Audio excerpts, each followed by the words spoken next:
Hey, what's up, Unbroken Nation? Hope that you're doing well wherever you are in the world today. I'm very excited to be back with you with another episode with my guest, Mike Malatesta, who is an author, inventor, and the host of the How Did It Happen podcast.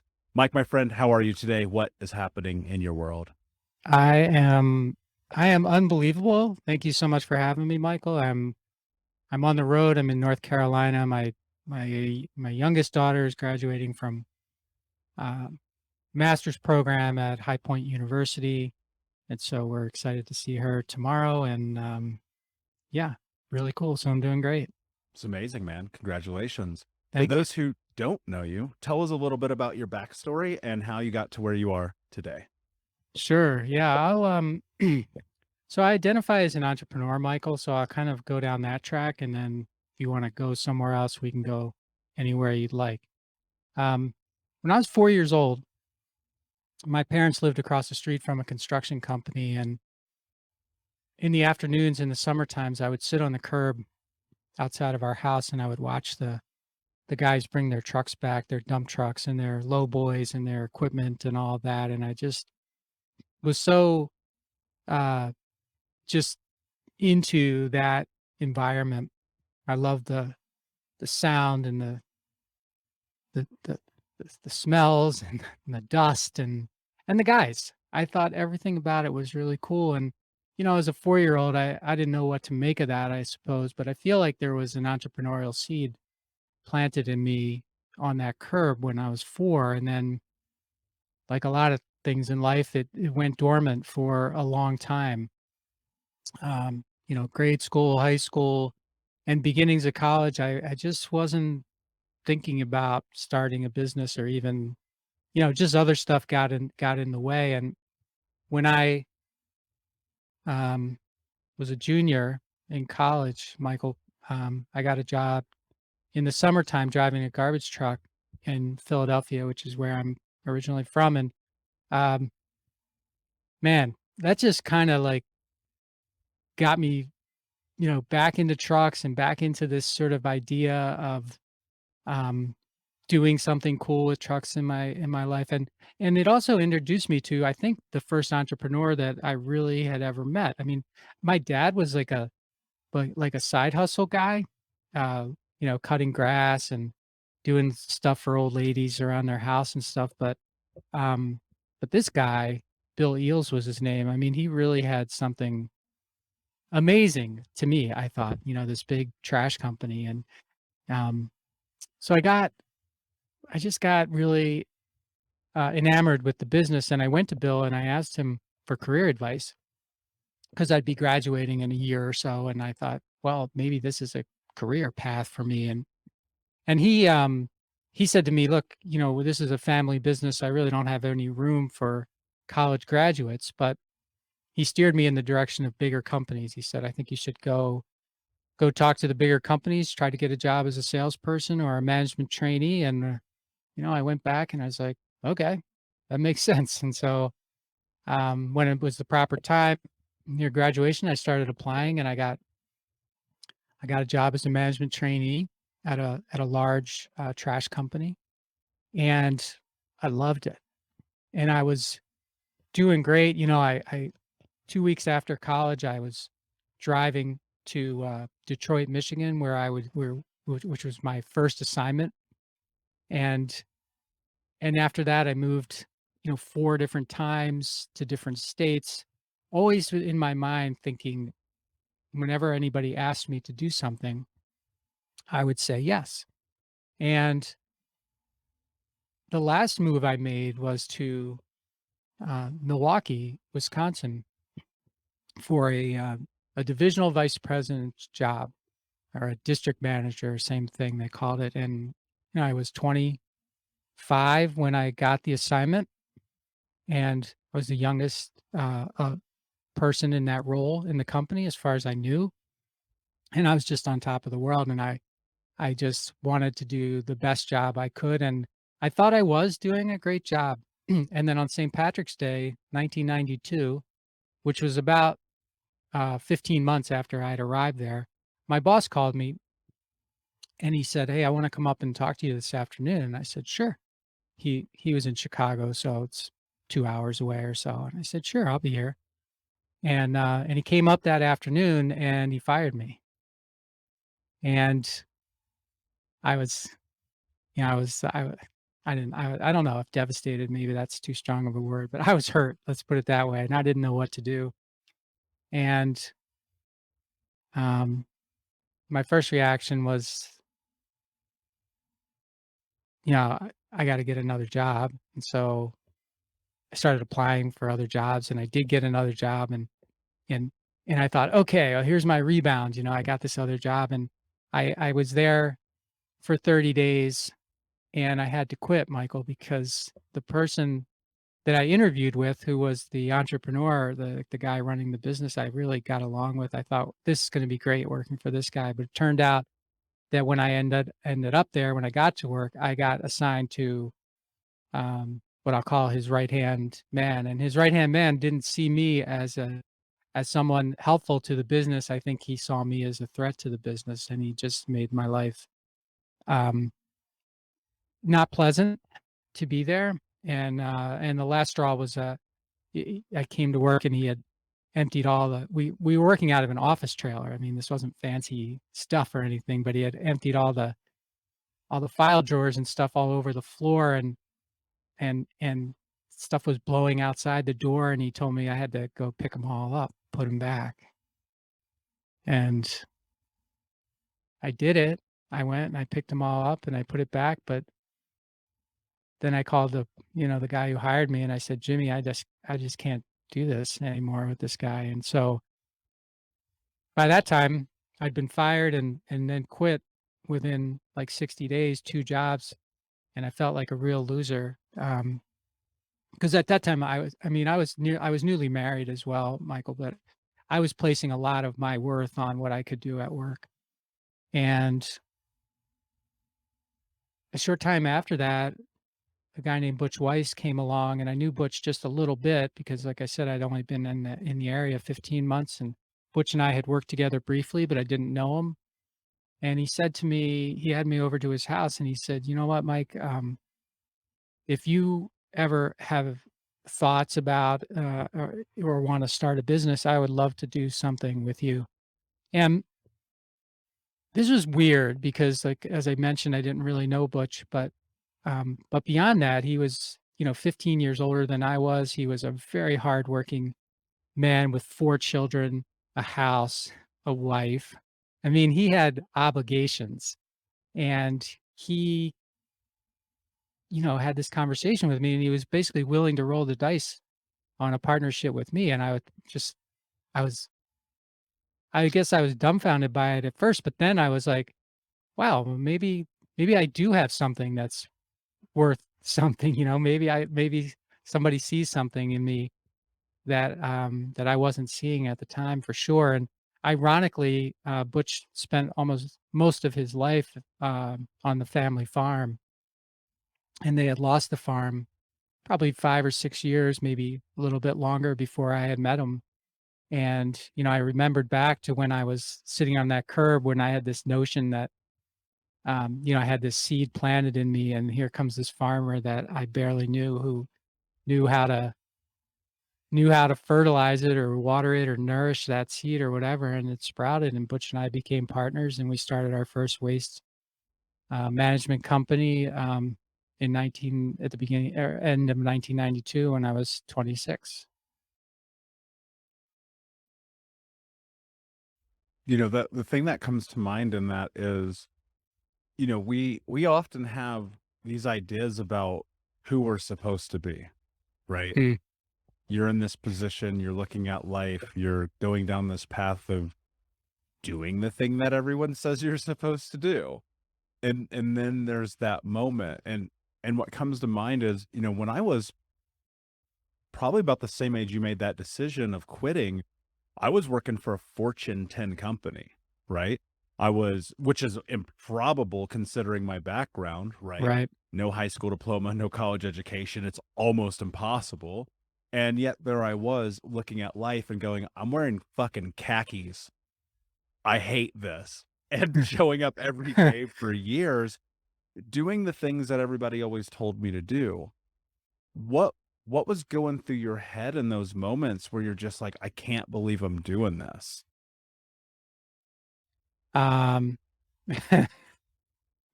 I th he so working for that guy, I call him Don the Dick. That's my pet name for this guy, and, um, you know, I just kept I just kept thinking it was a 30-day period, right? But I kept thinking to myself, "I can prove to this guy that I'm an ally, that I'm not a threat to him."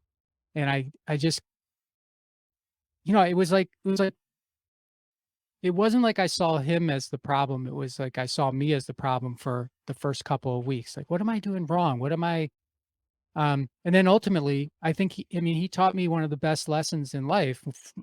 1, always bet on yourself. 2, when you come across someone who, um, appears to be, a big jerk, there's probably something going on in their life that's making them that way, but there's nothing I can do to solve that. So I just wanna get away from that. It's like they're actually doing me a favor by being that way because, it's a good clue for me, like, okay, I need to get away from somebody as opposed to someone who's sort of a jerk behind your back, Michael, but not it to your face. And so it takes a little longer for you to figure that out in a lot of cases. So I think it's meeting him and working with him has definitely helped me in those two things. And I mean, I owe the guy a debt of gratitude. If he hadn't been the way he was, maybe I'd still be working there, and maybe I wouldn't have had the opportunity to work with Butch and work with hundreds of people since then to build, a couple of pretty significant companies that have fortunately done okay. Um, so yeah, I think there's a lot there. There's a lot with that guy. Yeah, and I think about that a lot, man. I'm like, if not for some of these terrible people in my life, respectively, um, I wouldn't be here. I wouldn't be able Yeah. to be the person I am. And I think, unfortunately, one of the things that happens is we get so tied into what these other people think we should be that we forget that we can be us. I mean, you talked about, you said you learned to bet on yourself. And that's like, honestly, dude, the crux of this show. That's what this is about. All of Think Unbroken is entirety, top to bottom, the books, the speaking, podcast, like whatever. It's about giving people that permission to recognize, like, you can do this. I'm not saying it's gonna be Mhm. easy, but like you have the opportunity here. And my fear is so many people just get stuck and they fail to realize how incredible it is once you're willing to cross that chasm. So as you're in this and you're trying to, I would imagine that must have just screwed with your head so badly, right? Yeah, so while it was happening, I first the firing and then this, I mentioned earlier, I felt like a loser, but I also had a lot of shame, and I don't know why, but I felt like have you ever felt like this where you're walking around with these things going on in your head and you think that everyone around you knows what's going on in your head and is making a judgment about you because of what you know, and how you're feeling? So it's almost like I'm feeling this shame, I'm feeling like the loser, and everywhere I look, I'm seeing people, look at me and I'm thinking, "They know." You know? They know. And, I'll tell you that took me that took me a long time oh to get through, and some days, I'm not actually sure that I'm through it. I think I'm pretty well through it, but some days are a challenge, right? Because I can get up in my head about stuff, and those 2 things have been, um, I'd say, um, amplified amplified by the fact that, after I started, the first business, we were a couple years in, um, I got a call from an FBI agent, Michael, and he wanted to talk to me about some of the activities that were happening at the big company I was working at before I got fired. And that was that was a holy crap moment, and that first phone call ended up to be like a 6-year ordeal, um, going through, personally and professionally, um, the uh, an FBI investigation, an indictment, and ultimately a conviction for things we were doing that weren't quite right at that former company. So here I'd started my own business, and I'm partnered with Butch and we're going along, and I get this call, and then man, the next 6 years of my life are what's going to happen. Um, what are people going to think?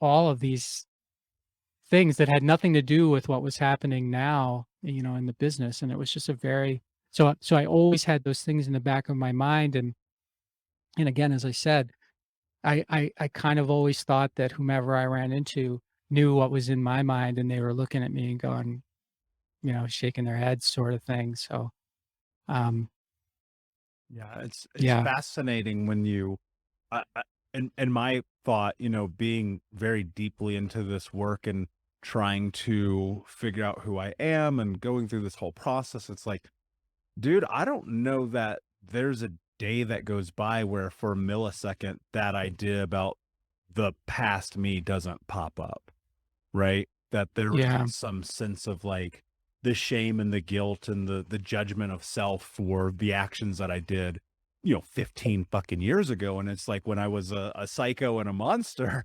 And, right, and right, I and right. I look at it now and I go, yeah, but you know what? You can't be who you are today without that. And there's this feeling of this massive need that I have to remind myself to just like let go. Yeah, but such an easy thing to say, like, I am, the summation of all of my experiences, and so that's a good thing. So that's like for me at least, that's an easy thing to say, and I can even believe it sometimes. And I'm talking in the past because now I think I believe it more often than I ever did. But but man, it that can be fleeting. Like I could be feeling good and I could be not thinking about it at all, and then somebody says something, maybe completely innocent, but it reminds me. Fucking, I'm like, what do they know? You know. Um, And really, it took me to the point where I wrote my book, and I needed to explore that part of my story, to get free, from it. Like now, I feel almost most of the time 100% free because I say, well, it's all out there. So yeah, I'm just going to assume because it's out there, and I'm not hiding, or not that I was hiding, but it just I'm no longer wondering whether and whether you're making a judgment about me because of it, because it's out there, and it is, and I've been able to get to that point where I say something like what you were saying, I mean, things happen to me, a lot of things happen to me, right? I'm 56 years old, a lot of things have happened to me.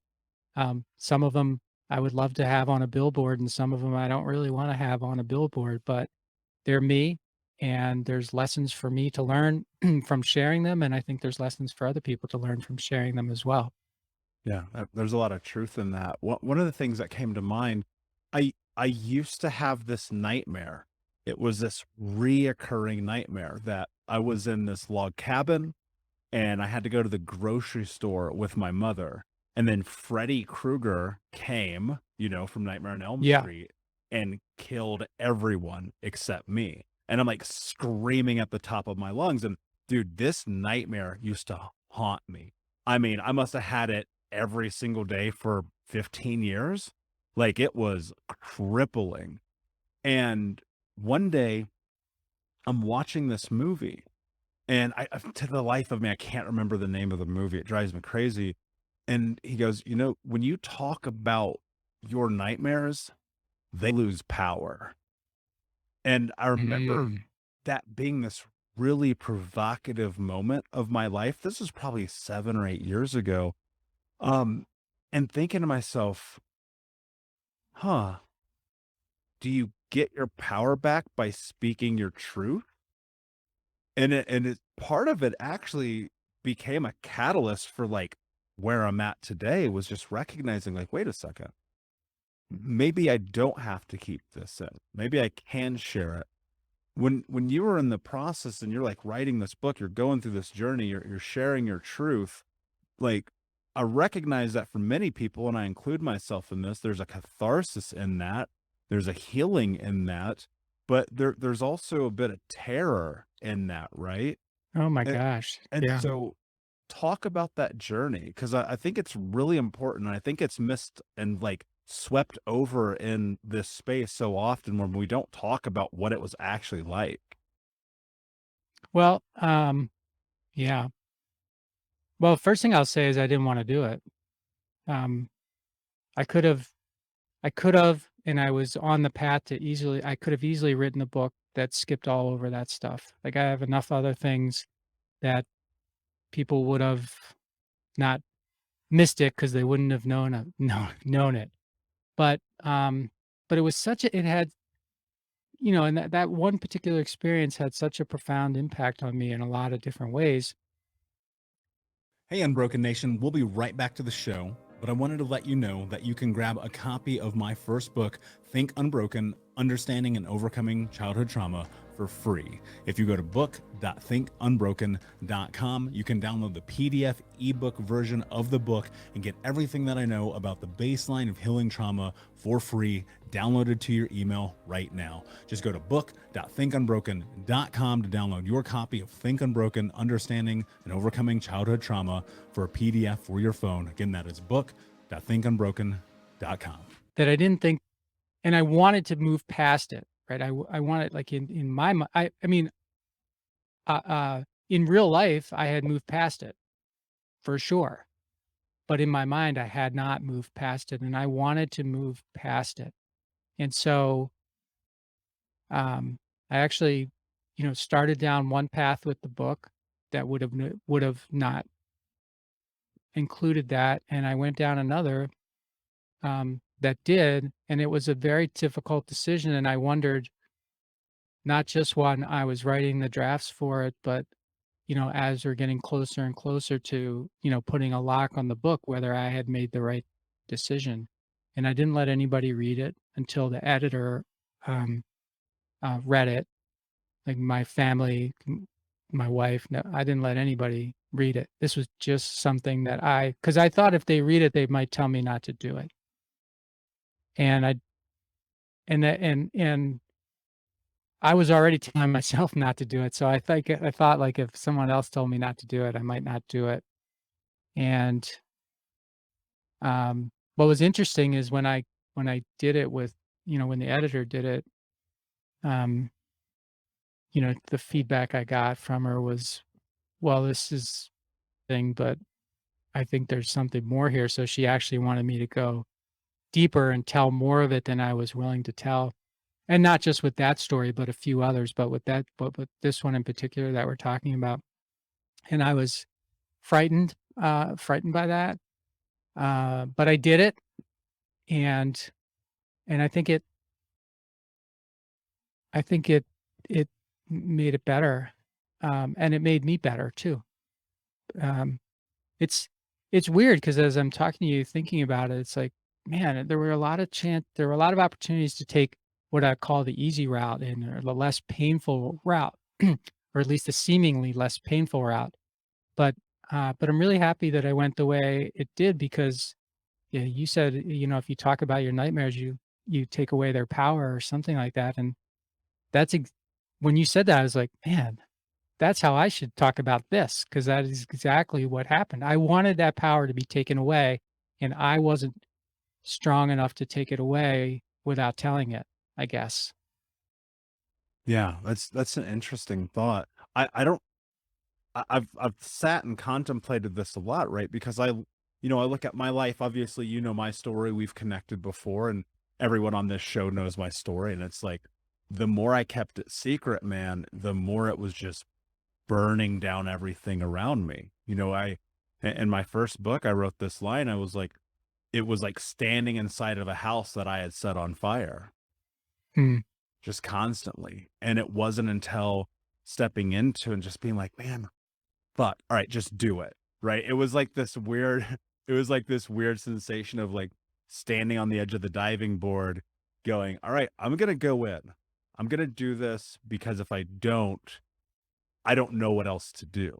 And in some aspect, like being willing to even go to therapy and get coaching and step into this journey was like desperation.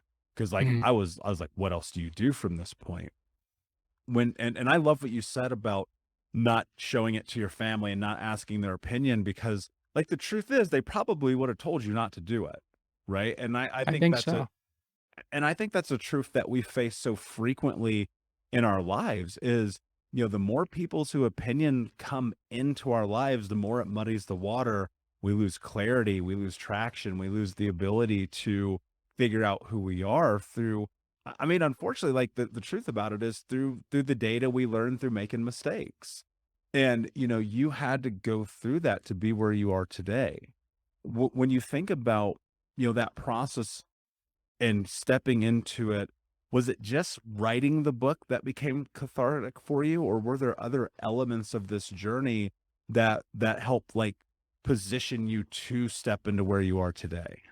Yeah, I think there definitely were other elements. One was time. I had let, um,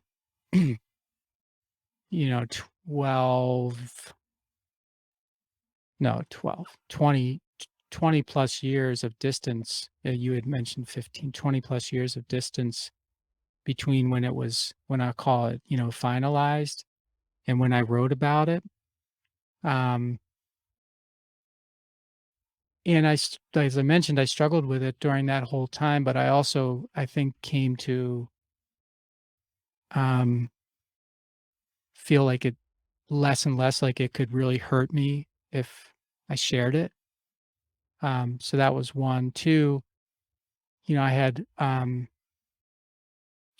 had had a, a decent amount of success in business, and I had sold two businesses that I hadn't sold the second one yet, but I was, I had, I guess I had established a lot of credibility and I had a lot of trust in the bank with a lot of people, so to speak, that I felt better about it now because I didn't think that it would have adverse consequences to me or as adverse as I thought it might if I had shared it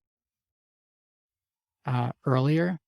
And I think the other thing is that I had, I think that I had built a life, Michael, that um, wasn't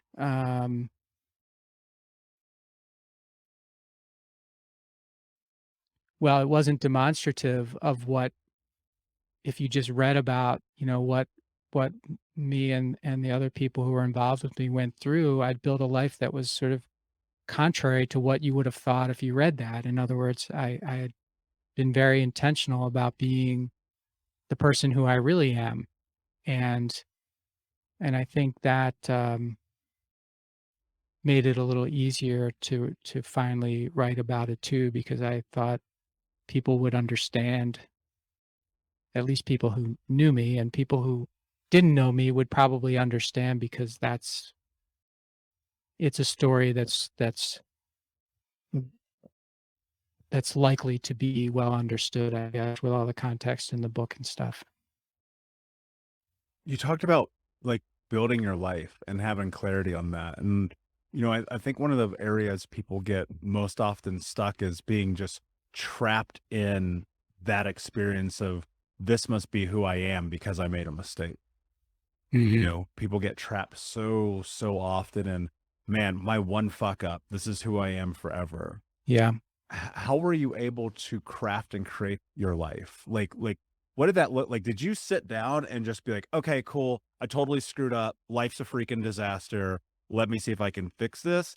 Or was it like, where does the shift come is I guess where I'm getting at because, when I think about these rock bottom moments, we get just so inundated with it, you know? It's, Yeah, it's an interesting dichotomy because, the whole time I was let's say struggling with this, um, I there was no one on the outside who was giving me a reason to. Um, but I thought everybody was thinking about it the same way I was. The real fact was nobody thought about it at all, you know, except for me. Nobody was thinking about it at all. And so, um, I think I, I think one of the biggest things was that, um, you know, I made some poor choices, um, as did my colleagues, and we justified it and we talked ourselves into why it was okay and all of this stuff. And, um, but when I really looked at it, even though I made those poor choices, I was still a good human being. You know, if that makes sense. Like I was still a good human being. I remember a guy wrote something about me that stuck with me. You know, he said he said Mike's the kind of guy that I would trust all of my money and my whole family with. And I was like, wow, okay. That's a weird thing to say about somebody.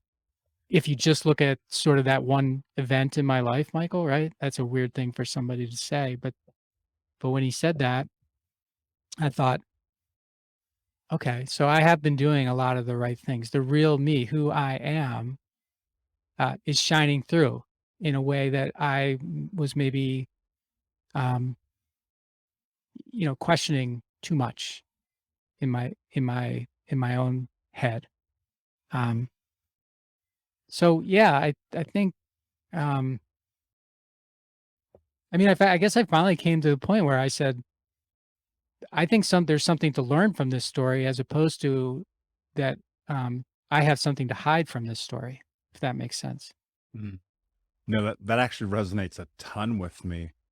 Did you was there any aspect of, like, the word that the thought that came to mind as you were sharing that just now was, I wonder if he was scared when he was figuring out who he was.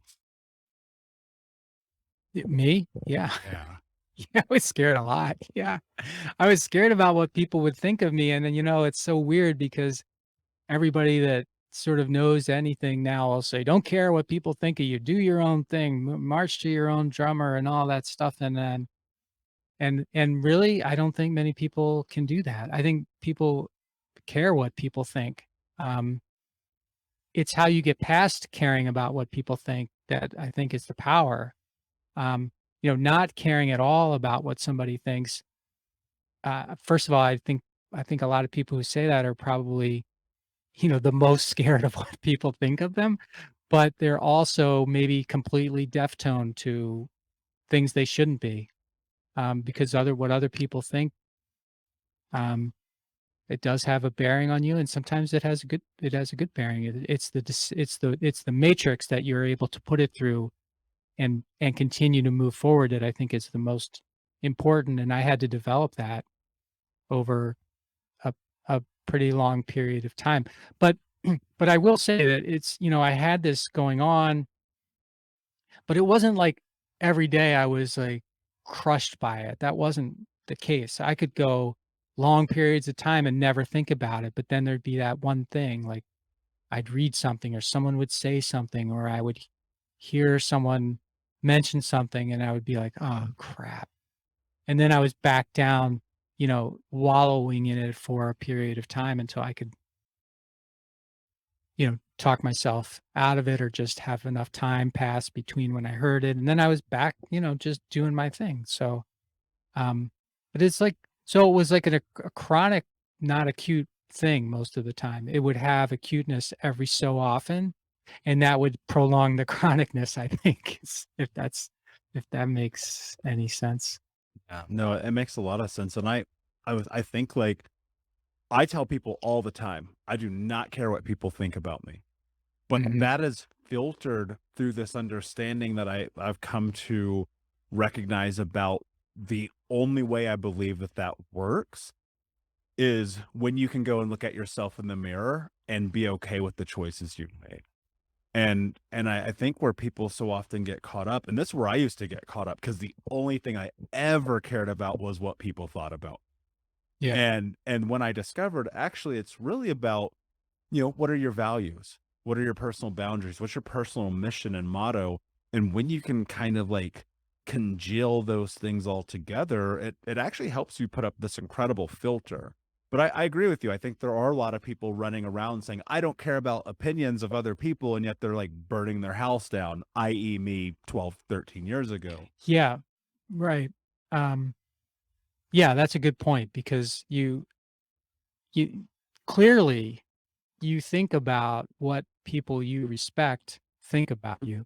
Like that's like how we live, For sure. right? We're trying to so clearly you think about that.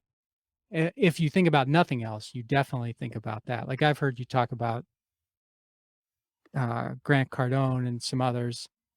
Um, I think I think you care how, and I'm just using his name just because I remember it, but pretty sure you care how he thinks about you.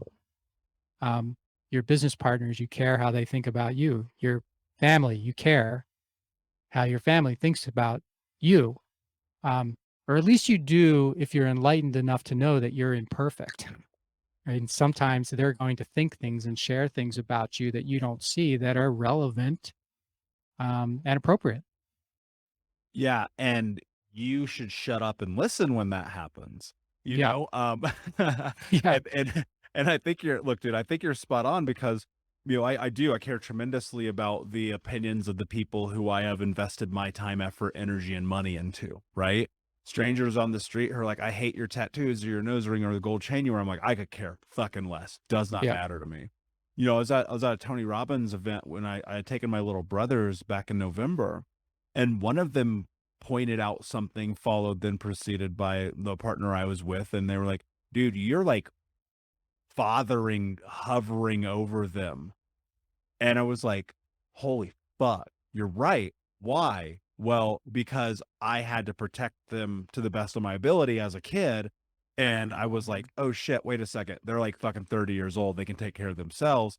And it was like, if I would not have had the willingness, to your term, to be enlightened, to understand who I am, I would have just thrown that to the side. But instead, because I was able to address it, I actually feel like our relationships are stronger than they've ever been before. Good point. Because I Yeah. shut the fuck up. Yeah. Nice. Uh, Right?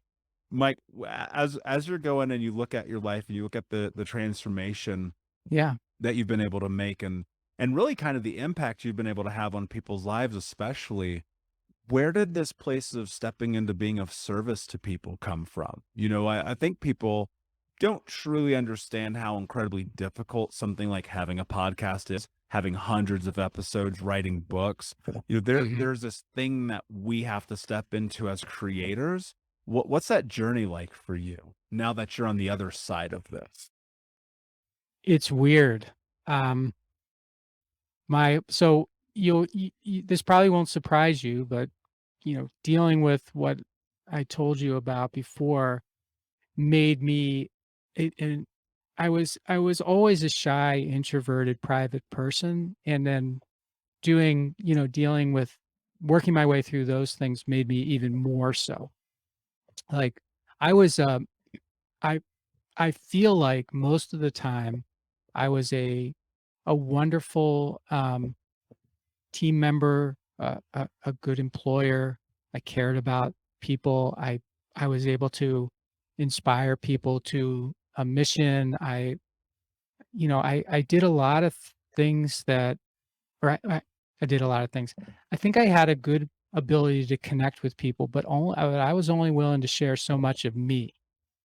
So I could do the company thing fine. I could do, all the mission stuff, the development stuff, the um, you know, giving people second, third, and fourth chances. I could do all of that really well, but inside I was only going to let you get to a certain point. Um, and after I sold my first business in 2015, Michael, I was looking at my life, and I was looking at goals that I had set that I had never accomplished, and a few of the goals, just to generalize them, were about me expressing myself in a way that I hadn't either. I mean, I guess the kind thing to say is that I hadn't had the time to do, but the real thing to say is maybe that I hadn't had the courage to do or the confidence to do. And the first thing I started doing was writing a blog, and I was obsessing over these blogs, and you'd think, well, to write a 500 word blog post, that's easy. It'd take you 15 minutes or so, and it probably would. But me, it would take 15 minutes to write a draft, and then I would obsess over the draft for a couple of hours. And then I thought, well, nobody even cares. Nobody can tell the difference between the draft and what I finally put out. And I thought, this is in my head, of course. I don't really know what people thought, um, but as I was doing that, I started listening to podcasts, which I had never done prior to like 2017, and I never even heard of a podcast, which I don't know. I don't know what that makes me sound like, but I hadn't heard of a podcast by then. And I started listening, and I thought, huh, well, this is like maybe right in my sweet spot, because it's an opportunity. I've always been curious. I've always been very comfortable and good having one-on-one conversations with people. It's when I get outside of that that I start to feel a little bit weird.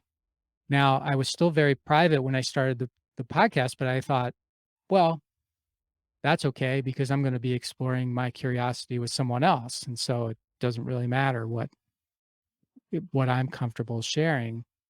But as I got into it and I started having these great conversations with other people, it started to make me think, well, boy, if they're willing to come on and let me explore their story, I need to give a little something too here, because otherwise it's like an interview instead of a conversation.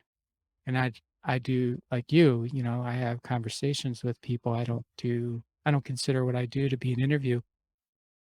And I'd say that, going down that path for, a couple now, almost 300 episodes, and and getting that book out, and also having the freedom to meet and explore so many people, both inside the podcast and out, because I wasn't tied day to day to running this business, really helped me to get my arms around the fact that, one, um, whatever my experiences are, and like every person, I've had a ton of them. Um,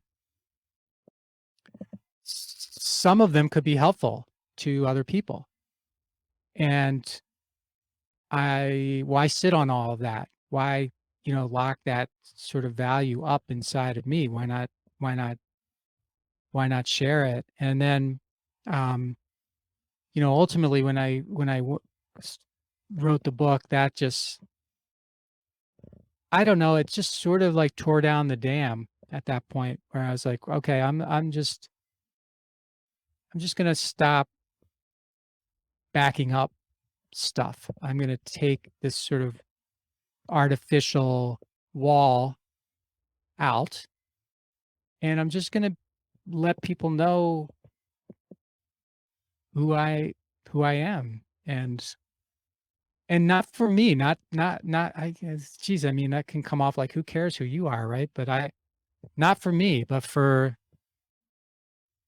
them. Like, I my podcast, my mission there is to inspire and activate the greatness that's inside of everyone listening. And I really believe that if my guest is sharing and I'm sharing, that encourages people listening to share, and it also encourages them to move past obstacles in their life, because they look at me or they look at the guest and they go, well, geez, they look at you and they go, look at this guy.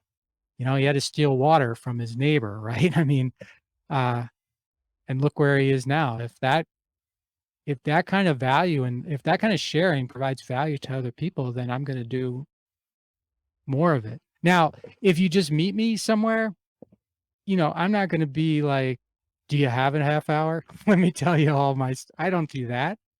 It, but if in these kinds of situations, I feel like that's what we're here for, is to provide as much value as we can to people. And if my stories and experiences do that, then I want to do it. Yeah. And they matter. Someone said recently, you never know who's paying attention, and I Right. think that's such a beautiful part of this human experience that we get to have together. Mike, this conversation's been incredible, my friend. Before I ask you my last question, can you tell everyone where they can find you?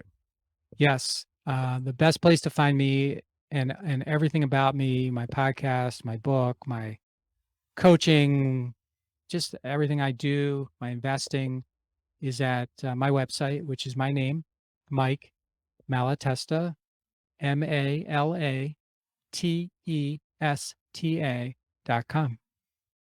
Brilliant. And of course, we'll put the link in the show notes for the Unbroken Nation.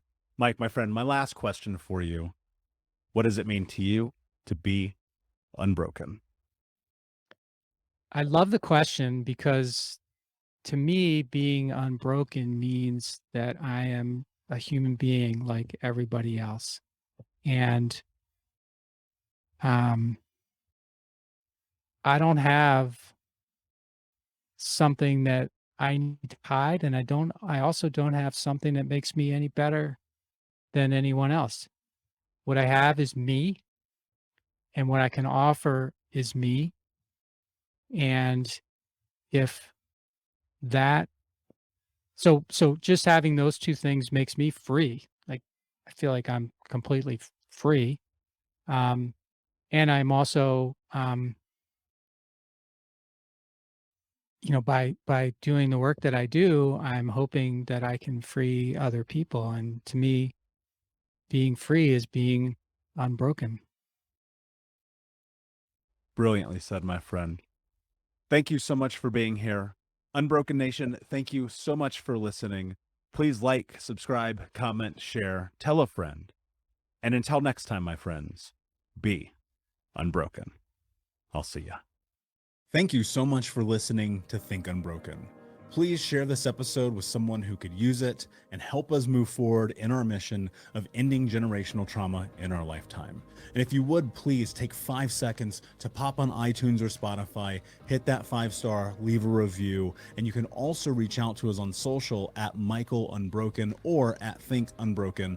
And of course, you can check out our YouTube channel at Think Unbroken. Thank you for being a part of Unbroken Nation, my friends, and until next time, be unbroken.